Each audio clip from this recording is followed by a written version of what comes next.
Merkel Media. What does the goddamn line say, Tony? Please do not use gender. Then what? I'll be arrested, put in airport jail? Look, you're going completely sideways, man. It's a big club, and you ain't in it. How dare you? Mr. Speaker, the President of the United States. I'm Chris Hansen with Daylight NBC. Jack Marius Tack-Theratrix. Hi, I'm Spartacus. Jackson, Sacramento, he, him. Steven Seagal. Sex offender guy. I'm Keith Morris. This is Muammar Gaddafi. I'm Rick.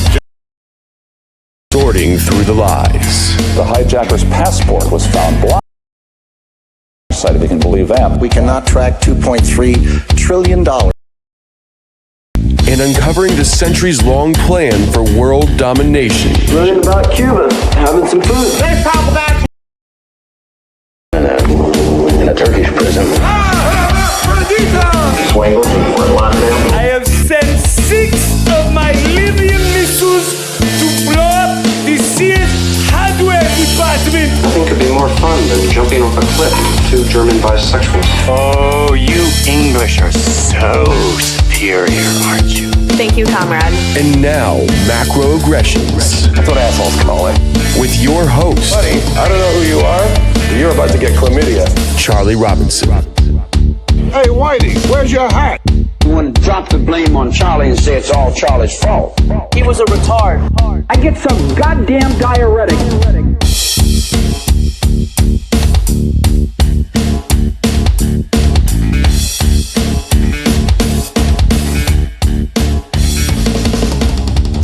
Welcome to Macroaggressions. I'm your host, Charlie Robinson.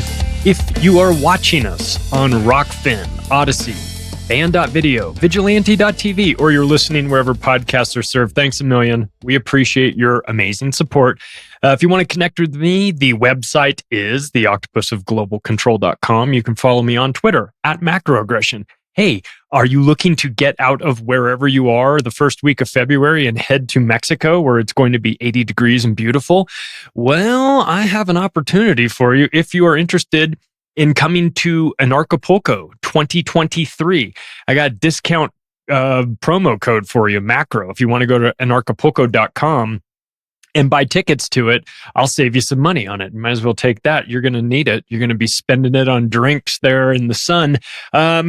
Come join me. I'll be there. Obviously, Berwick will be there as well. Max Egan, Larkin Rose, David Icke, Dr. Ron Paul will be there again. Dan Dix, Del Bigtree, Mark Passio, Dr. Andrew Kaufman, Dr. Carrie Madej. Lots of people are going to be there. There's a kids camp. If you have kids and you want to put them somewhere cool where they won't get molested, then definitely take them to the kids camp there.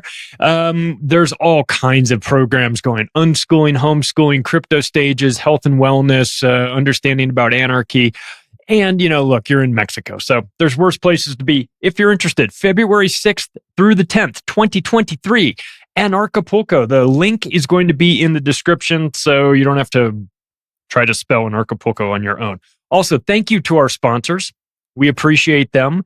We need them to do the show. So my promise to you is that I will find sponsors that fit, that make sense, that have products or services that you actually might want. So thank you to Legal Shield. They have been in business for 50 years. They have an A+ rating with a Better Business Bureau and are available in the United States as well as Canada. And what it is it's the collective buying power of all of us directed towards high-powered law firms in your area. You get access to attorneys in this particular law firm.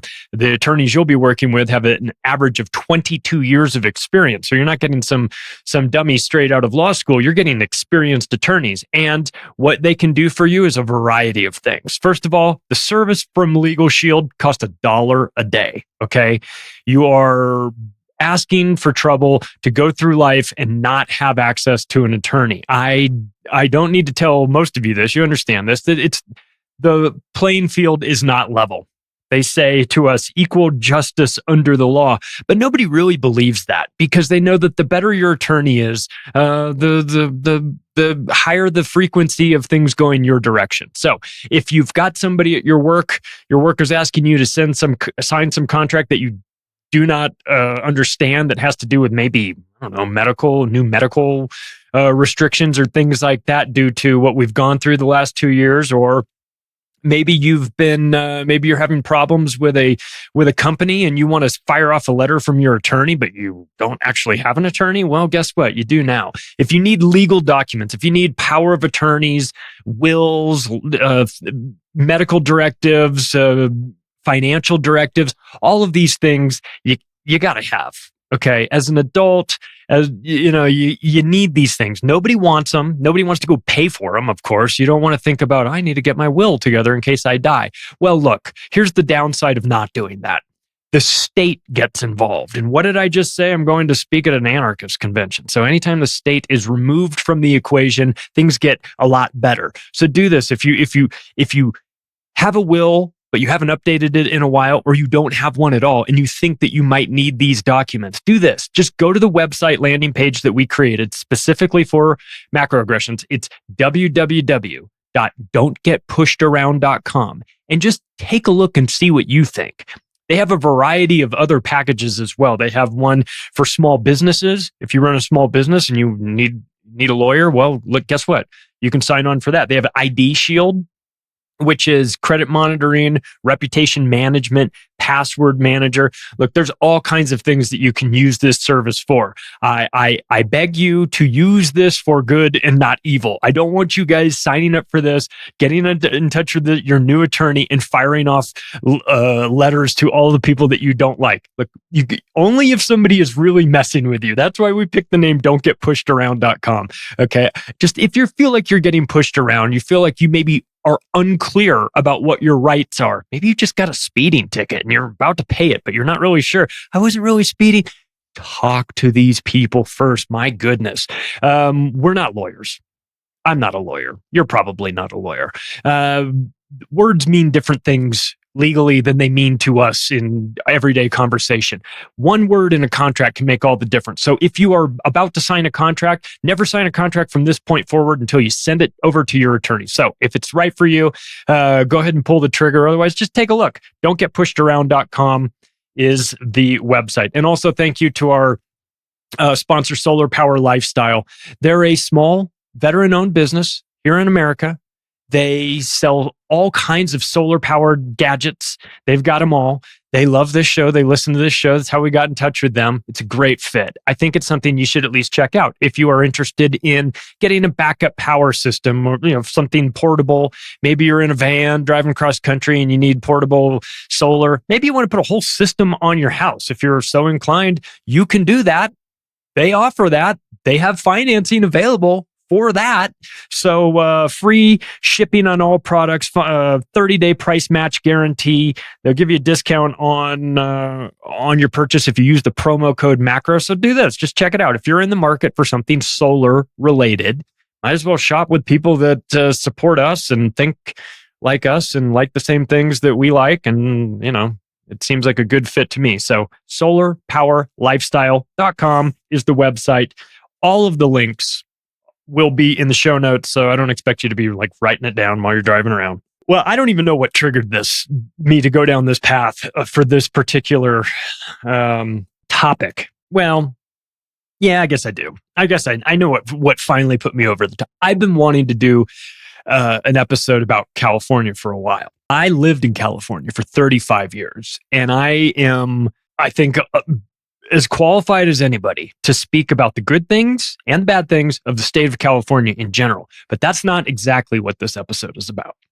This episode is about a particular city in California that seems to get just about everything wrong. I'm talking about San Francisco. And when I was a real little kid, I remember watching this show with my grandmother called The Streets of San Francisco. Anyone remember that? It was on from 1972 to 1977. Now, I was born in 72. So obviously, I think we were watching reruns, or maybe I was watching the tail end of it. But I do remember watching The Streets of San Francisco, Carl Malden and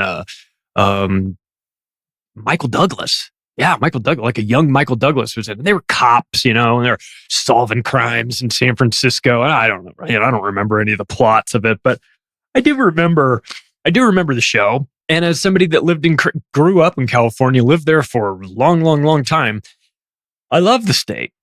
It's beautiful. It's iconic. It's I think like the 6th largest economy in the world, just the state of California. It's really an amazing place. And it still is an amazing place geographically. Sun shines, the beaches are beautiful.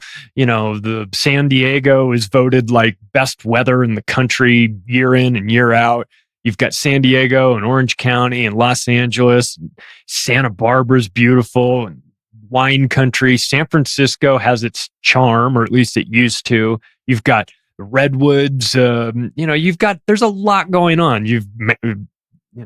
There's skiing. There's deserts. I grew up out in the desert, Palm Springs area. If anyone knows of Coachella, if you've ever heard of the concert, venue Coachella that has the festivals every year, that's where I grew up.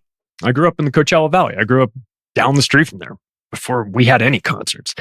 The only concerts we had was my buddy's band who, they turned into something, Queens of the Stone Age. So that's not bad. But all those days, all those memories I have of California, they seem like distant memories now. And the last time I was in San Francisco was a couple years ago for my buddy's birthday. We surprised him down at Fisherman's Wharf. And I was like, to say I was disappointed in what San Francisco looked like would be an understatement. I knew it was going to be a shithole because I had been, reading news and following along, and I knew what San Francisco had turned into. I kind of wanted to see it for my own eye, with my own eyes. And it was, look, I'm not trying to shit on the people that are down on their luck. There's a lot of people. Life is hard. And if you make the wrong mistakes, as Chris Rock said, people say life is short. No, life is long. When you make the wrong mistakes, life is long. If you are strung out on drugs and or you have mental illness, you have these things. You have a difficult uphill battle in life. And San Francisco has been a collecting area for a lot of people that are down on their luck. And I'm not trying to pile on them. Some of the problems are self-inflicted, of course. Some of them are not. Some of them are situational. Some of them are, really sad. Woman with her 3 kids escapes an abusive relationship, has nowhere to go, winds up on the streets. Awful stuff, right? So I'm not trying to say that is the that they are the reason for this. In fact, they're the product. They're the result of this. But it is certainly not. It is not only their fault. Contributing factor for sure. When you're stealing, breaking into cars, doing all this stuff, you're part of the problem, undeniably. But what caused the problem?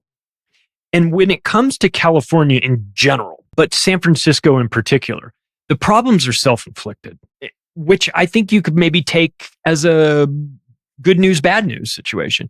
The bad news is San Francisco is a shit-infested, heroin-filled dystopian hellscape right now. The good news is it's fixable because the problems that are happening there were all created by politicians. They created a scenario in which San Francisco, the old San Francisco, transformed into the new San Francisco.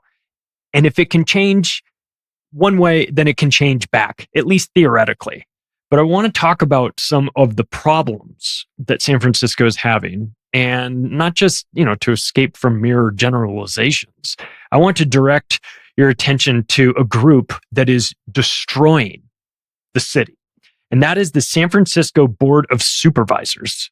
Probably never heard of this group, but it just got into the news recently. For one particular reason, why it's on my radar. Once you dig into it, you'll find that this is just the most latest. It's just the most current reason that the San Francisco Board of Supervisors is one of the most dangerous groups in all the state. And when you hear this, you probably heard this on the news, and you maybe shook your head or went, "Oh my God, this sounds crazy." Well, in what was described as an unhinged meeting The San Francisco Board of Supervisors voted 8-3 in favor of giving the police the ability to use lethal, remote-controlled robots in certain situations. I know, you probably saw this headline and laughed. Or maybe you read it. Maybe you saw it somewhere and you went, what the fuck? What is this? We've seen the Boston Dynamics, which is now owned by Hyundai. We've seen the Boston Dynamics robot dogs. If you've seen Black Mirror, you've seen the robot dogs in Black Mirror. We've seen the police negotiator, like the robot that kind of goes to negotiating scenes that has cameras and microphones and everything. They sent that to Zach Voorhees' house in San Francisco.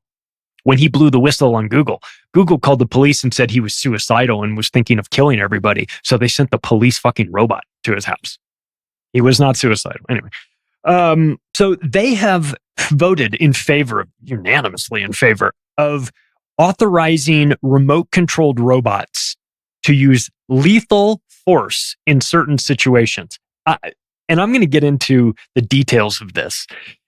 It is so crazy and so RoboCop that you won't even believe it. But this is a quote from Supervisor Connie Chan. She said, according to state law, we are required to approve the use of these equipments. Well, state law in California is horrible to begin with. So I'm really not surprised that according to state law, according to California state law, we're required to approve the use of lethal robots. It says it right there in the bylaws, I guess. I don't know. They discussed using robots armed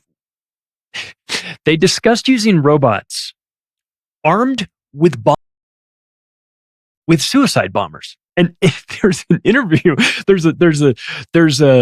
you can watch part of this.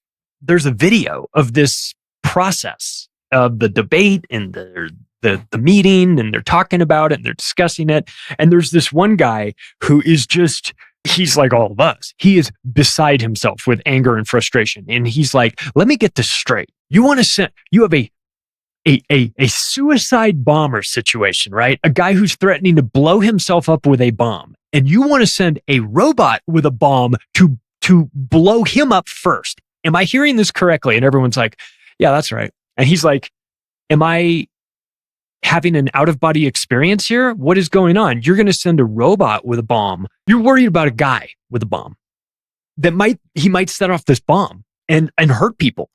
Your solution is to get a robot with a bomb to blow him up first. Am I getting this right? And the answer is, yeah, you're getting this right. That's correct. That's what we're talking about here.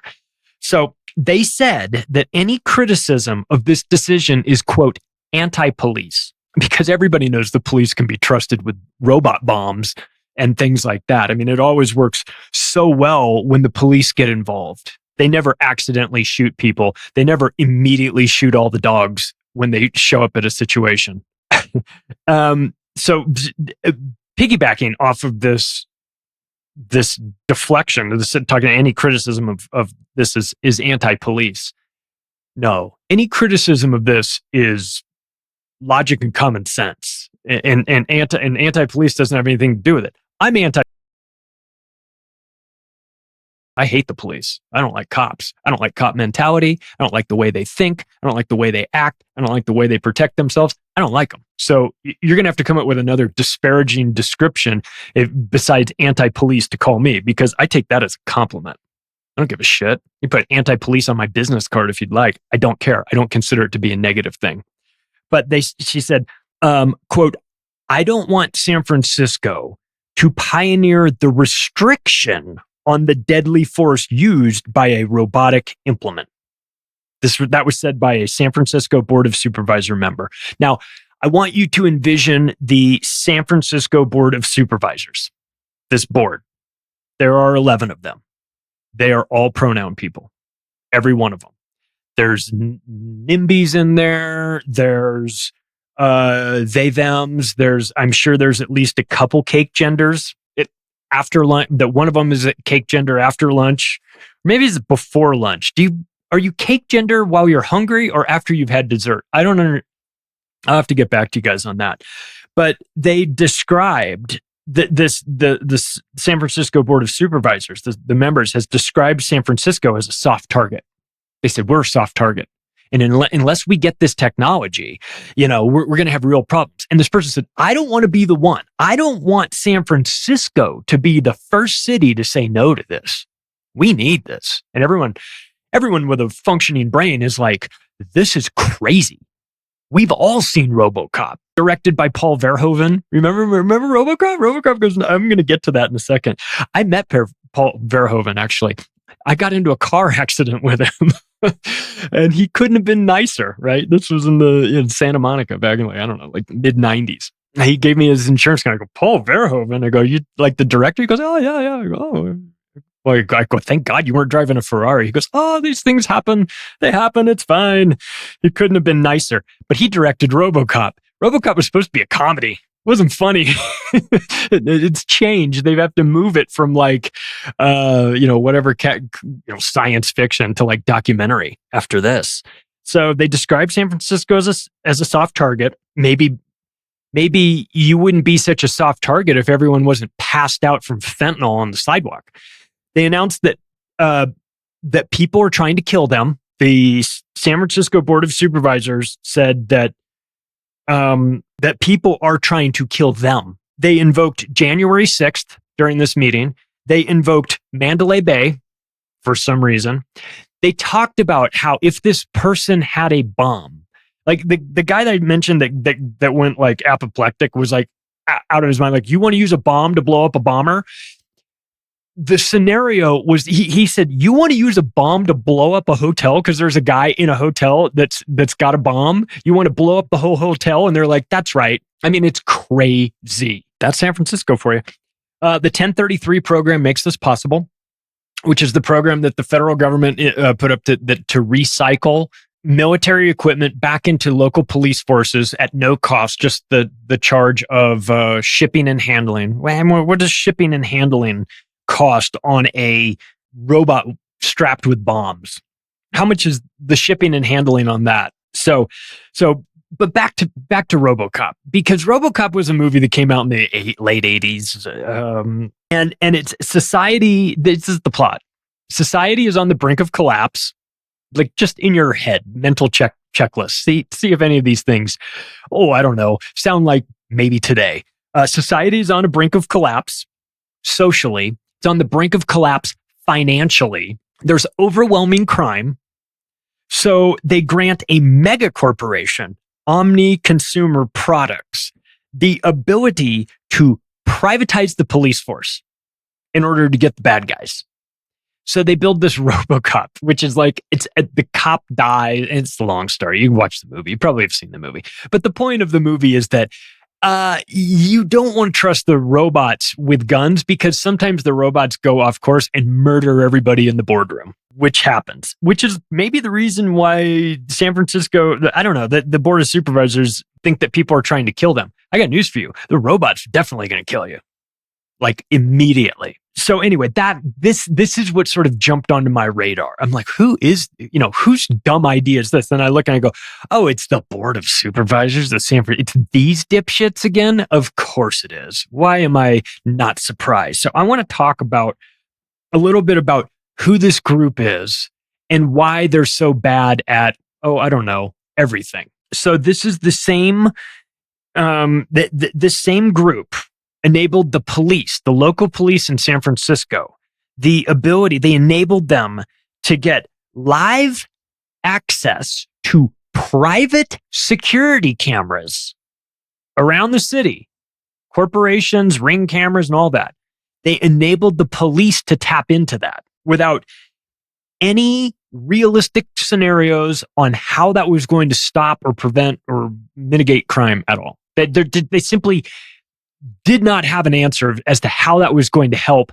Didn't matter. They granted them access anyway, because these people are psychopaths and they think that, they want a surveillance state. We're also talking about the Bay Area of California, which is Silicon Valley, not directly San Francisco, some place, just so you know the geography of the Bay Area, San Francisco. There are some tech companies in San Francisco, quite a few of them. But as you move a little bit further south or even east across the bay, there are other cities that pop up, Palo Alto and San Jose and places like that. This is what's known as Silicon Valley. So there's a kind of a combination. I did that show, the Creature from Sand Hill Road. That's Menlo Park and Palo Alto.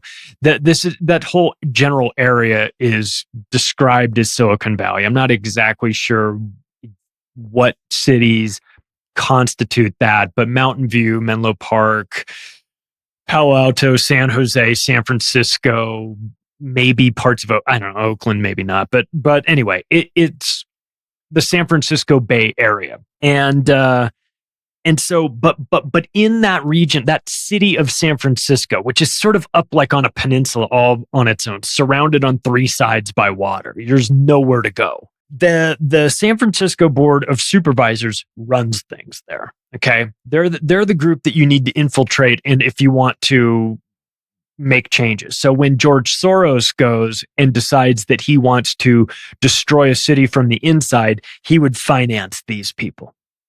He would put them in positions of power inside this group.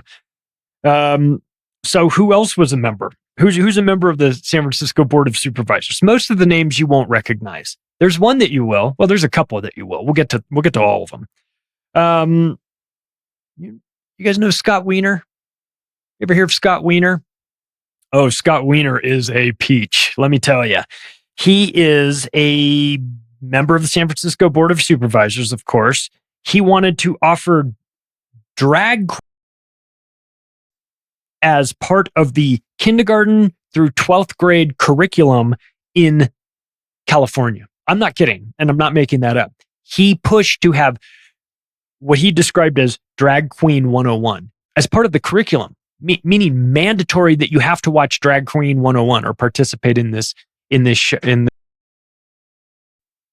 as a kid who's 5 to 17. You have to go through this, according to him. That's what Now, Scott Wiener is a gay man. Nothing wrong with that. Be whoever you want to be, Scott. I got no problems with your sexuality towards consenting adults. However, I do have some questions about the other things that you're interested in. I'm really interested. We've talked about this guy before. Perhaps you remember. I talked about this California politician who was pushing to reduce the penalties for pedophiles who sexually assaulted and raped children, meaning that if the victim was less than 10 years younger than the assailant, that the assailant would be given a slap on the wrist, essentially. So if you're 11 and you're getting molested by a 20-year-old, that's okay to Scott Wiener. If you're 11 and you're getting molested by a 30-year-old, that's a problem. But if you're less than 10 years older than the person that you are raping as a pedophile, Scott Wiener's fine with that. He doesn't have a problem with that. It's just a mix-up. We're all differently. Sexuality is fluid. It's not set in stone. It's all these things that pedophiles tell themselves feel better because they like to have sex with children. And Scott Wiener is a pedophile. He walks like a duck, quacks like a duck, pedophile. Now, to be crystal clear, Scott Wiener's never been, but he's the guy that's in all the pictures. In the Pride marches. Again, doesn't mean you're a pedophile. If you're involved in Pride or in the Pride marches, you could be, but just because you're in the marches doesn't mean that you are. But when you do that in conjunction with for kids, making it mandatory, who rape kids that are less than, then you are pedophile adjacent. Okay. And that's what Scott Wiener is. But he's on this board of supervisors. He voted in favor of the RoboCop. He didn't give a shit. But you might also recognize Scott Wiener from a couple days ago as well, when he got busted faking a hate crime against himself. Did you see that? Do you know what I'm talking about? There's a typed message that Scott Wiener presented as evidence. Someone had sent him this message, this terrible message, and it was it said that I don't know, that he was someone was mad at him because he wanted this reduced penalties for pedophiles and all the groomer stuff. And there's this long letter where it was like, you're terrible and we want you to die and we think that you should go back to where you came from and kill all fags and all that stuff, right? But there were a couple problems with the hate letter. See, he accidentally left the cursor at the bottom of the message, and also the grammar suggestions were underlined, which showed that it was actually he was the one creating the document. The grammar wouldn't have been underlined and the cursor wouldn't have been in there if it was something that had been sent to him, not a document that he opened up and created himself, thus the cursor, thus the underline. So he tried to pass this off on Twitter as a hateful email that he got from those bad people out there that are targeting poor old me. But you know what? There seems to be more of a demand for hate than there is a supply. So guys like Scott Wiener have to go make it up themselves because there's just not enough hate out there. They want you to believe that they're oppressed and that everybody's hating them and everybody's sending them these threatening messages, except you know what? It's just not happening. So in order to make their story seem plausible, they create the messages themselves. They target themselves. They Jussie Smollett this whole thing. It's a weird grift. On the left, well, I shouldn't say only. It mostly happens on the left, I should say, if I want to be fair. I'm sure somebody could pull up some conservative people that have done this in the past, but all I really ever see are the people on the left doing it. Again, because I'm sure there's people that want to send him messages. Maybe he has gotten these messages. That message, he faked it. But this is a guy who also pushed for biological men in women's prisons. Why? He wanted he wanted the dumbest. He wanted the gender identity sanctuary for kids, where kids could go without parental consent. Again, you want kids to be in a place where they can explore their gender identity in a sanctuary, a gender identity sanctuary, as it were, where kids can go without parental consent. You want to put biological men, trans.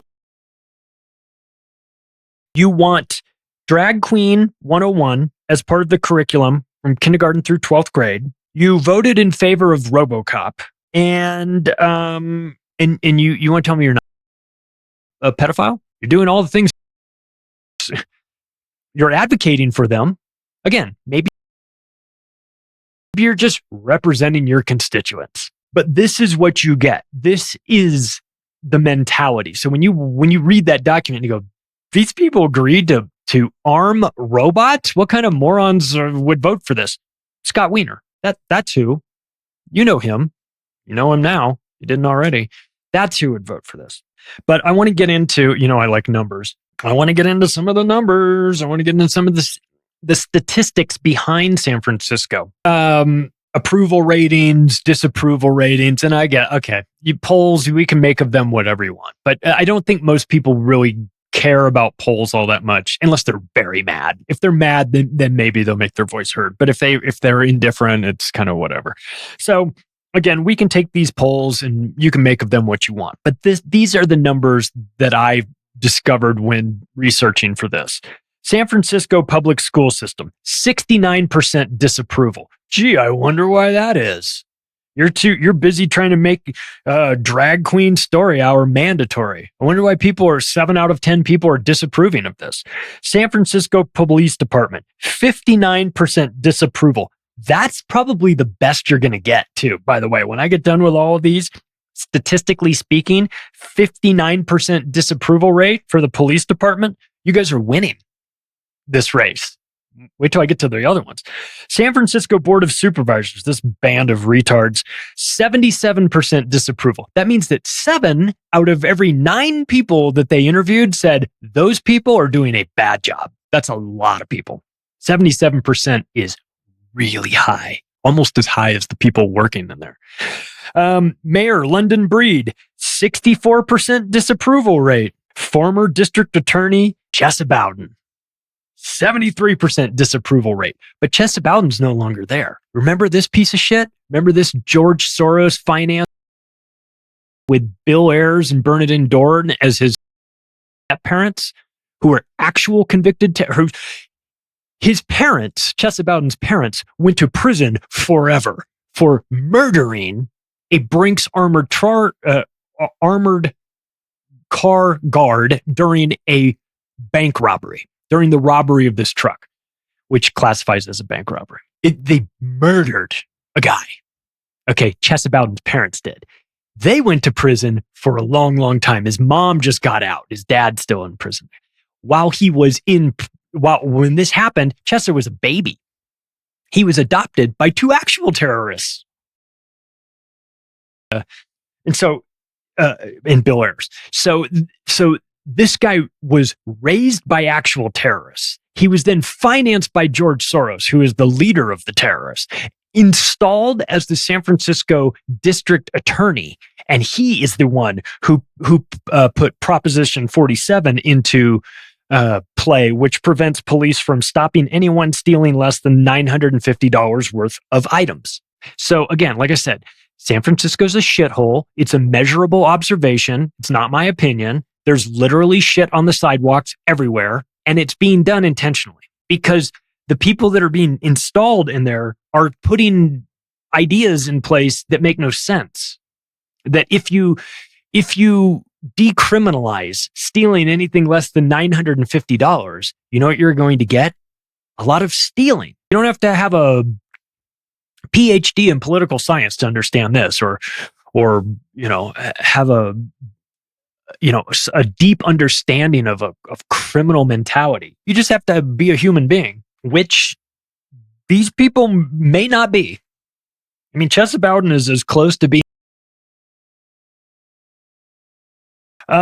They asked the question, City Hall doesn't know how to fix homelessness. Would you agree or disagree? 71% agree that they do not know how to fix homelessness. City Hall doesn't know how to fix crime.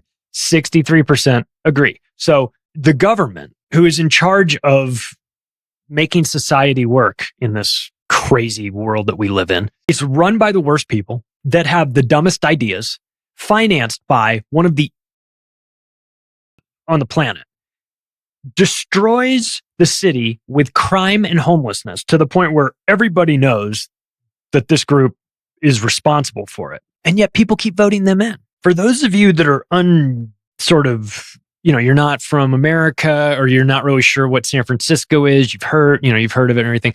Let me I'll give you some names of people that have come through the city of San Francisco. And you tell me if these names mean anything to you. There's the theme. You'll notice it pretty quick. Kamala Harris, Gavin Newsom, Nancy Pelosi, Dianne Feinstein. All Democrats, all deeply corrupt, all responsible for destroying America, but San Francisco in particular. They all come through San Francisco. That's why this is important. And it's not happening accidentally. Okay. So I want to talk a little bit about where we are with, let's just call it organized retail crime. Now, we know about the Prop 47, which prevents the police from arresting people for crimes under $950. I have to shout out the one gentleman who owned a convenience store in San Francisco, who is clearly a genius, because he marked everything in his store up to $951 and then said, come to the front desk for coupons. Good for you, buddy. I like your style. So San Francisco is the leader in organized retail crime. Nationwide, it is 26.5% higher in 2021 than it was in 2020. So the retail crime, this takes a variety of shapes. This is people going into Walgreens and loading up backpacks filled with stuff and walking out, which we've seen a lot of. This is the breaking into cars and stealing everything that's in there because, nobody will do anything about it. This is 40 people running into Louis Vuitton and grabbing everything and running out all at once. That's what we're talking about here. And it comes in different shapes and sizes. But we have, what we've found is that 81.2% of retailers reported increases in violence with organized retail crime. So it's not just that the crime is happening. There's violence associated with it. It's everybody runs in the store and knocks out the guards, knocks out the people working the desk and everything like that, and then steals everything.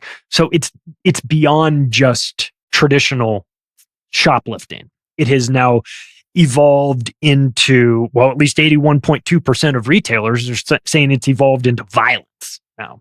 So it's violent crime. Great. Target Corporation announced it lost $400 million due to shoplifting in 2021. That is over $1 million every single day walks out the door of Target. How do you stay in business?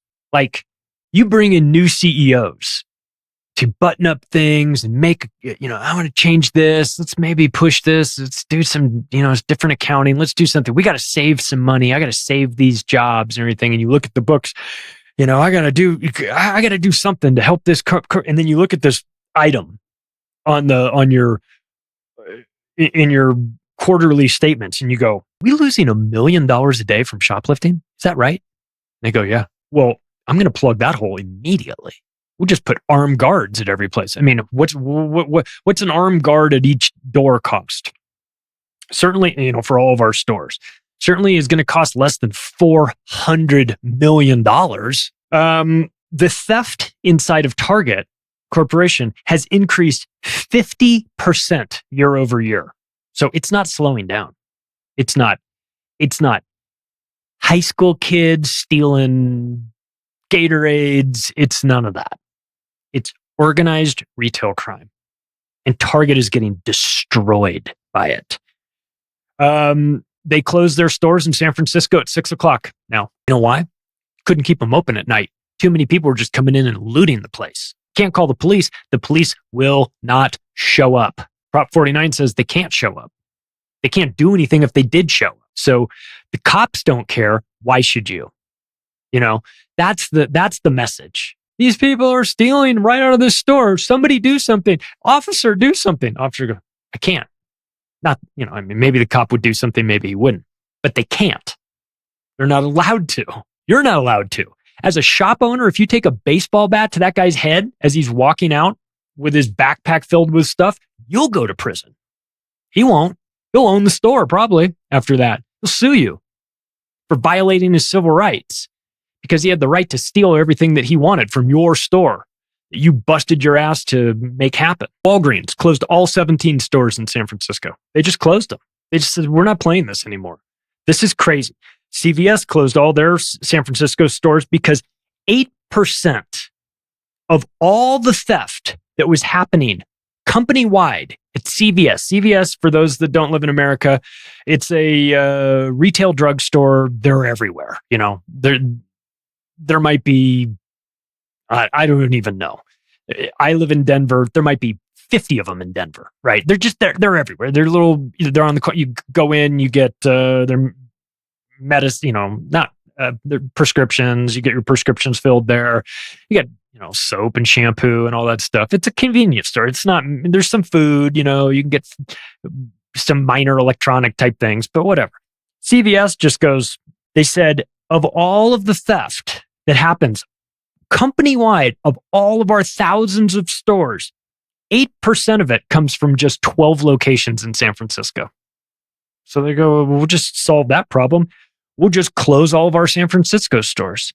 That way we've just taken care of, we've reduced the amount of theft company-wide by 8%. We just solved the problem, which I'm sure Target will be doing at some point. I mean, right now they're closed at 6:00. At some point, they'll just be gone. And you guys in San Francisco, you know what? You have nobody to blame but yourself. You keep voting for this insanity. I know not the ones listening to this, of course, because you guys are reasonable people with a functioning brain. But everybody else, you keep voting for this. Stunning and brave, stunning and brave. You guys are getting looted. These stores are leaving. They're never coming back. Why would they?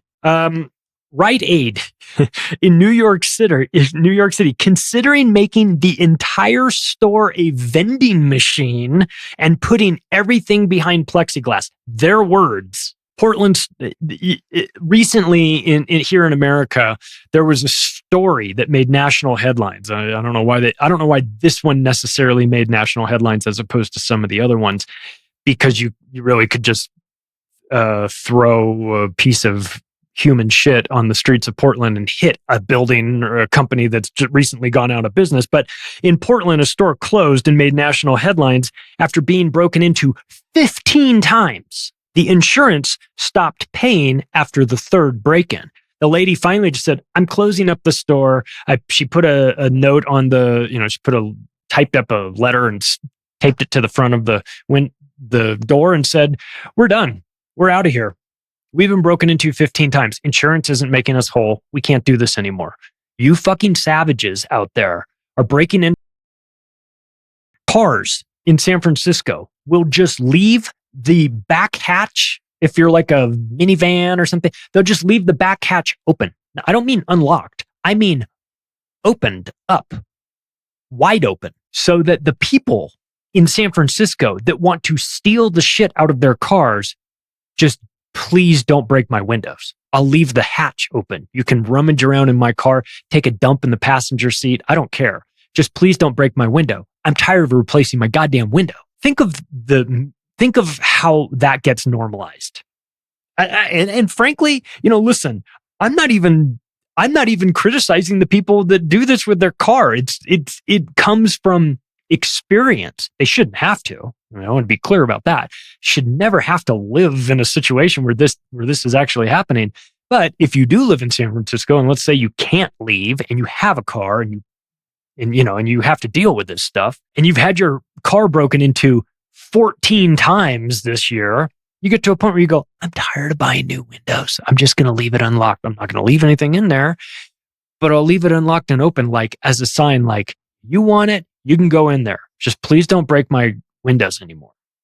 San Francisco, fuck yeah, man. You're either a millionaire or you shit on the sidewalk in San Francisco. 85% of retail loss is committed by organized criminal activity. So Chesa Bowden goes in and puts the laws in place that say, we're not going to prosecute these poor people that need to break in because they need this material because they just need to survive, and it's white oppression, and all of you people have made it so hard on these people. And this is not who's stealing the shit.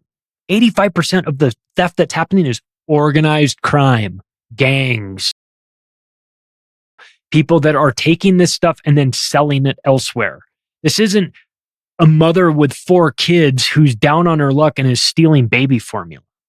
I'm sure that happens, but that's not what 85% of the retail loss is committed by organized crime. And I can tell you from a semi-personal experience with my wife that one of the clients that she worked with, who is a CEO in San Francisco, was carjacked. It's real.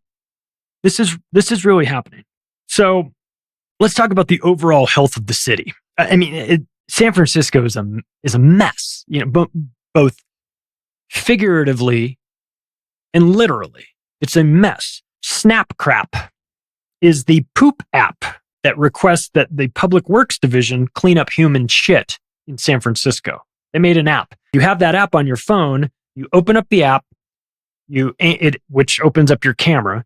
You take a picture of the pile of human shit on your sidewalk, and then you hit a button and it uploads it to the map so that the Public Works Division can know where to go to clean it up. Not that they'll actually clean it up, but you just know where it is. Now, when you look at the map, the city map, of course, they put a little brown spot where it is, right? But when you look at the city map of San Francisco, it's just the entire thing is covered in brown on the screen, maybe literally. But on your phone, it's everywhere. And in staying with San Francisco's ass backwards policy, the fine for your dog shitting on the sidewalk is 4 times higher than the fine for humans shitting on the sidewalk. Just so you know. Dirty needles. Again, back to Scott Wiener. legislation for shooting galleries, shooting areas, safe injection areas for heroin in San Francisco, Oakland, and Los Angeles. It's called SB 57. You can look that up. Scott Wiener isn't trying to sexualize your children or expose them to drag queen story hour at 5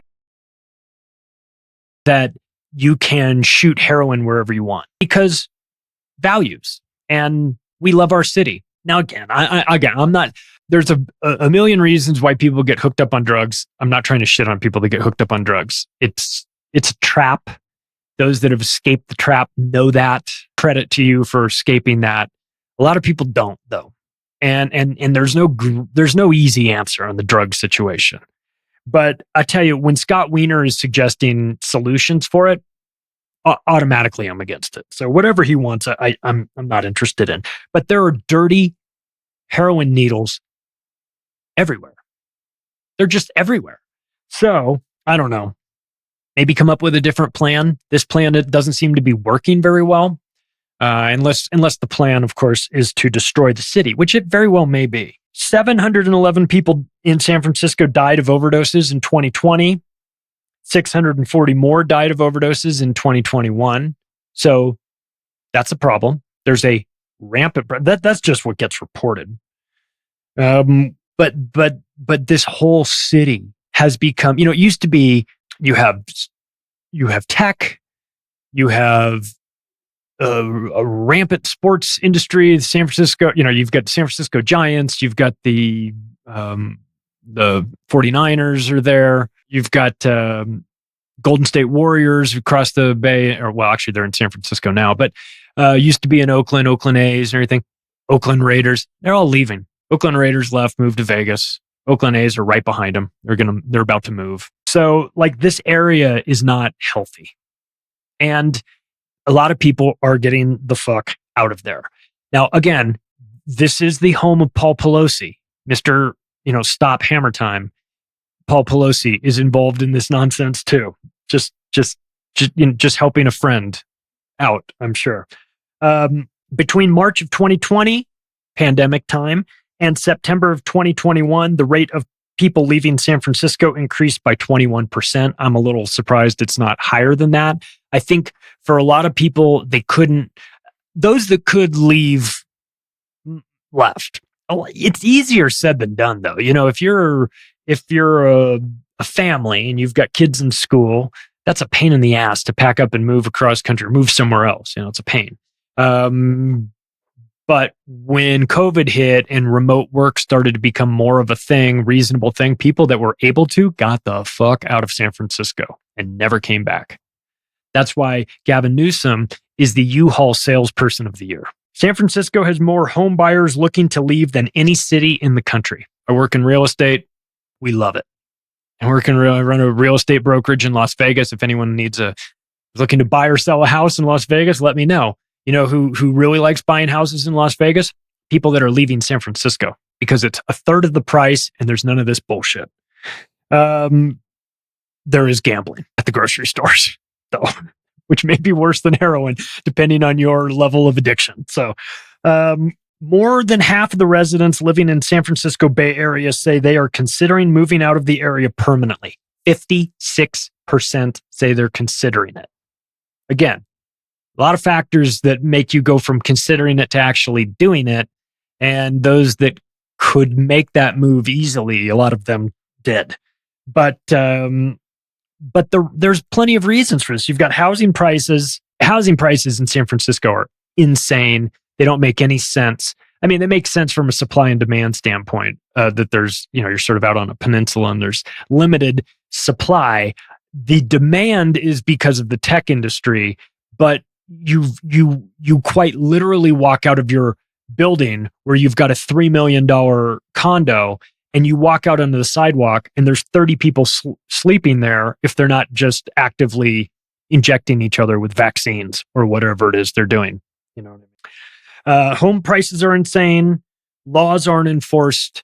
Taxes are too high. California state tax, 13.3%. Number one out of all 50 states. The highest tax rates. What do you get for your money in California? Not a lot, which is the reason why people have left. You know, the one thing that people realize when they leave California, and I've done this because I left California and moved to Vegas, then moved back to California for a couple of years and then moved to Colorado. When you go to a different state and you get your driver's license or you register your car, that is where it will jump out at you the most. If I registered my car, just back when I lived in California, a normal car, I'd get a year, my registration tags for my license plate have to be renewed every year. Mine would be $600. You go to like Colorado where I am, it's like $45. So you're like, oh, I mean, it's staggering. Like everything in California is taxed as far as they can make it. Sales tax is, so you have the highest state income tax. So that means, let me explain this. If you live in California, you pay a federal tax rate, which depends on how much money you make. But on top of that, you also pay a state tax rate. That's the 13.3%. So whatever your federal taxes are, you have to add in 13.3%. That's why when Joe Rogan said, I'm out of here, I'm leaving California for Texas, the amount of money he saved on California state taxes, if his deal was $100 million, the amount of money he saved just from moving to Texas was $13 million. Now, I don't know the details of his deal, but just understand when you start talking about that, that's a lot of money. They're 13.3% is a lot anyway. But you could maybe justify it if you felt like you were getting better services, better energy, better everything. Everything's not, things are worse there. You have blackouts and brownouts. The power grid's constantly having problems. There's fires everywhere. As Jimmy Buffett says, they've got riots, fires, and mudslides. They've got sushi in the mall, so there's a lot going on there. Not all of it's good. And of course, there's property taxes. Property taxes are 0.75%. So every year you pay 0.75% of the value of the house that you bought, you pay to the state of California so that they can squander it on shooting galleries for heroin addicts in San Francisco so that Scott Wiener can get reelected by a bunch of people that aren't allowed to vote because they're criminals, more than likely. Great plan. Currently, right now, in the state of California in general, you've got 48,000 researchers and student employees across 10 University of California campuses that are launching a strike, or that did launch a strike in the middle of November, demanding pay raises for cost of living. So they don't even pay the people that are working at their universities a living wage. The universities that are all filled with wokeness, that have now done away with the SAT, the standardized aptitude test that you use to get into colleges. You take the SAT when you're a junior in high school, or I think sometimes you take it again when you're a senior if you want to. You get a particular score. That is part of what you submit to the colleges when you apply to get into college, so that they can see, among other things, how you think, what your score is. And the UC system in California just goes, we don't need that anymore. It's too culturally biased. And everyone's like, what? And so because they care, they care about everybody. They want to be so fair, except for their 48,000 researchers and student employees that they won't pay a living wage to. It's just so maddening to listen to these people. But of course, what do you expect? Really, what do you expect in a state, California, that has a governor, Gavin Newsom? Let's talk about this psychopathic piece of shit for a second, because in case you didn't know, he's Nancy Pelosi's nephew. Oh, is that a revelation to some of you? You didn't know that? Think about it. Think about how much sense that makes now. Oh, yes. It all makes sense now. The American psycho himself, Gavin Newsom, probably going to be the president of the United States one day. Don't laugh. It's probably going to happen. He's got that look. He's got that soulless, psychopathic look, that slicked back like hair, like he combed his hair with buttered toast. A real cocksucker. Just when you look at him, he just looks like a dick. Well, I got news for you. A seriously troubled individual. The mayor of San Francisco at age 36 back in 2003. So he's part of the reason why San Francisco is the shithole that it is that because ever since Gavin Newsom has been involved in California politics, things have gotten markedly worse. Okay. And I don't think it's accidental. He was elected the mayor of San Francisco in 2003. He was reelected in 2007 because I guess they like bondage and discipline and getting spanked by Daddy Gavin. I don't know. He was elected lieutenant governor in 2010. He was reelected in 2014. He was elected governor of California in 2018. There was a recall attempt on after his COVID French Laundry rules for thee but not for me fiasco. They tried to recall him in 2021. It failed. Probably, I don't know. I won't say it. I'll say it. He probably fucking cheated, but I don't know. Maybe he didn't. Maybe California just likes this stuff. Maybe California is voting for exactly what they want. Maybe what they want is a catastrophe. They're going to get it. They have nobody to blame but themselves. I left California. I'm never moving back there. Damn shame too. Great place. I loved growing up there. Went to school there. Lived there for a long, long time. It's a goddamn shame what these politicians did to it. But again, he was reelected after the recall attempt. He ran again 2022 and he was reelected. So apparently Californians either love this guy, like to get kicked in the balls constantly, or they're rigging elections. Maybe all three. You want to know what Gavin Newsom and Kamala Harris have in common? Yes, it involves Willie Brown. But Kamala got her knees dirty to get her job from Willie Brown. I don't even want to know what Gavin did. But Willie Brown gave Gavin Newsom his gig in 1996, his first gig as city's parking and traffic on the city's parking and traffic commission. Now, have you seen the parking and traffic in San Francisco? He's clearly, wasn't doing a good job. So then Willie Brown, Gavin had all these wineries and restaurants that he created with his financier, one of the Getty Oil guys, who's definitely not into dark satanic shit or anything like that. Wink, wink, allegedly.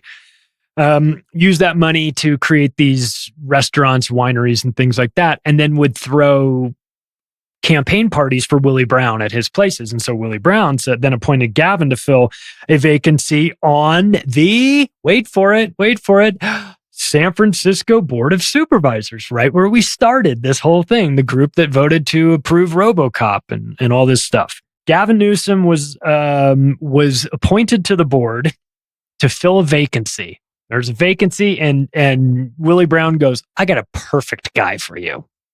A soulless degenerate that'll fit right in.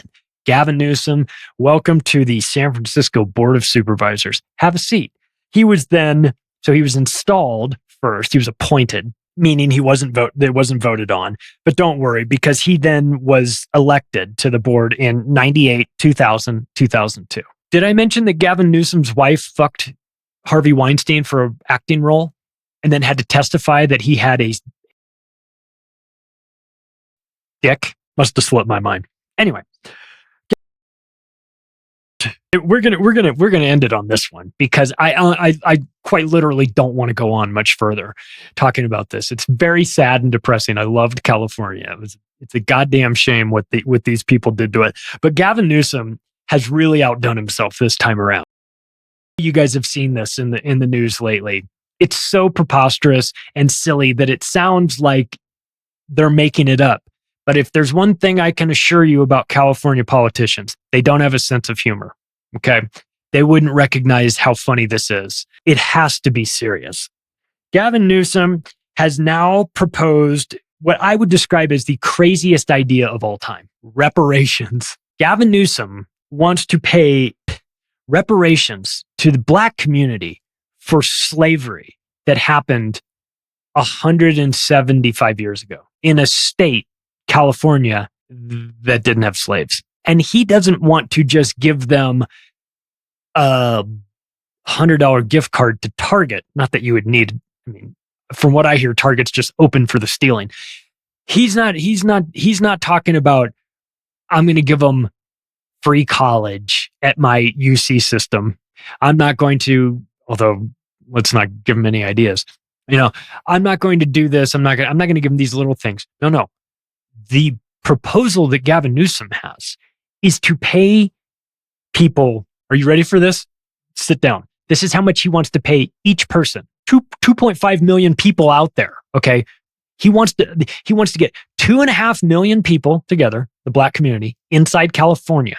And he wants to pay each of them $223,200, $250,000 to each person who wasn't a slave, may or may not have been actually related to a slave.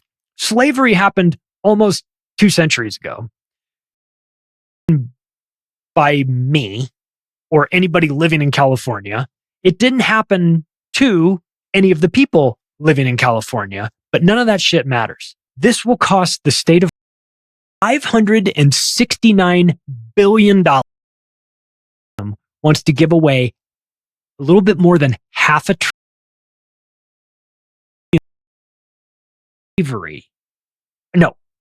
Housing discrimination is what he's calling it. Housing discrimination. When California was all forests, I feel like I am smoking crystal meth. I feel like I'm smoking crystal meth in Scott Wiener's district, in the Castro district. I must be. There's no possible way this can be real. But he says if housing discrimination doesn't work, then their backup plans are to invoke either these 4 options, either the reasons for the justification for giving this money away: mass incarceration, unjust property seizure, devaluation. Chappelle Show skit where they did the reparations. You recognize that the one component of it, because it was at the end of all of his show where you hear the horn, I'm rich, bitch. That was Ashy Larry when reparations got handed out. And in the hilarious Chappelle Show skit, the newscaster, who was Dave Chappelle dressed as a white guy, which is both hilarious and terrifying if you've ever seen that image of him, he's talking about how FUBU and KFC have merged to create the biggest corporation in the world. I mean, it's so fucking funny. The whole skit is hilarious. And, guys are out buying entire 18-wheeler trucks of cool menthols and stuff like that. I mean, it's racist and funny and all that stuff. But like, it's a skit for Comedy Central 20 years ago. It's not supposed to be part of a documentary series that Gavin Newsom is apparently putting back together. So those of you in California that are listening to this, those of my Black brothers and sisters that are receiving $223,200, all I'm saying is kick a little some of it this way, right? Spread it around, share the wealth, or move out. Works for me. Hey, if you like this episode, you can take the additional step right now of sharing it with your friends and family. You can follow me on Twitter @macroaggression or go to the website, theoctopusofglobalcontrol.com. Thanks, everybody. I'll talk to you soon.